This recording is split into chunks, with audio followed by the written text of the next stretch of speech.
Right now at 5, President Joe Biden is planning to take executive action to pave the way for sanctions against Russia. This comes after Russian President Vladimir Putin announced his decision to recognize 2 regions of eastern Ukraine as independent states. The European Union is also planning to impose sanctions. CBS 4's Debra Alfarone joins us from the White House with the latest developments. Debra.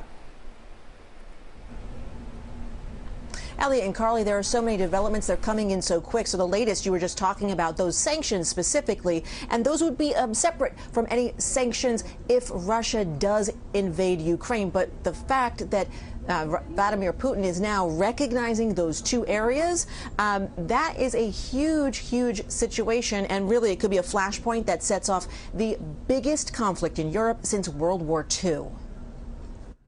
President Biden met with his national security team for a second day after agreeing in principle to talks with Russian President Vladimir Putin, but only if Russia does not invade Ukraine. We're ready to continue diplomacy, including at the highest levels, but we are equally ready, and we are united as the West in imposing swift and severe consequences if Russia chooses to move forward. Mr. Putin also convened his National Security Council Monday, during which Foreign Minister Sergei Lavrov warned the West is not ready to accept their proposal that NATO not expand eastward. He's set to meet with U.S. Secretary of State Antony Blinken on Thursday. My job as a diplomat is to leave absolutely no stone unturned to see if we can prevent a war. But the U.S. says it has intelligence Russia is maneuvering towards an invasion. Tens of thousands of its troops remain near Ukraine's border in Belarus, even though Russia says joint military exercises are over. Meanwhile, shelling in eastern Ukraine by Russian-backed separatists has intensified. The U.S. has sent a letter to the United Nations warning Russia may have a list of specific Ukrainians to be killed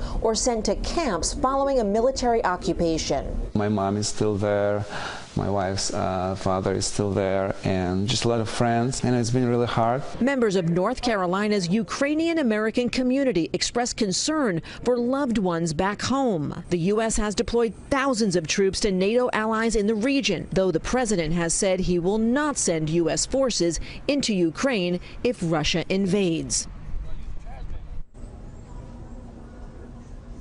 And we're just getting some more information in right now. This is a readout from the call that President Biden had with President Volodymyr Zelensky of Ukraine. And he said in it, he reiterated that the United States would act and respond swiftly and decisively in lockstep with its allies and partners to further Russian aggression against Ukraine. Again, we just got that readout. This is going to be a long night here at the White House, I have a feeling, and this is certainly intensifying. Carly and Elliot? Well, the world is watching this very tense situation. Debra, thank you for the update from the White House.